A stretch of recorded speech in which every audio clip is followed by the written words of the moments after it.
Unang-una, yung pangalan pala ng Okay, Okay Sarap. Sarap, Sino oo. nakaisip nun? Actually, may kwento po yan. Pandemic 2020 po kasi ako nag-start. Tapos, naka-maternity leave po ako noon. And nagbibilao po talaga ako. Kaya lang, nung nakita ko na parang ang plain, kasi walang branding, walang label. So, nag-isip ako ng pangalan na alam kong parang matatandaan ng tao.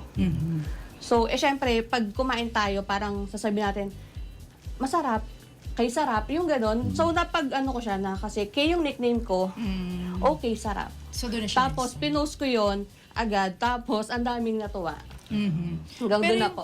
yung food business naman, nagsimula since Pandemic din pandemic 2020. Opo. Yun, kwentuhan mo kami kung paano siya. Paano mo naisip na maging, paano nagsimula yung negosyo? Yung food business. Kasi po, call center agent po ako for almost 8 years. Kaya lang, nag-pandemic, so nag-home base ako.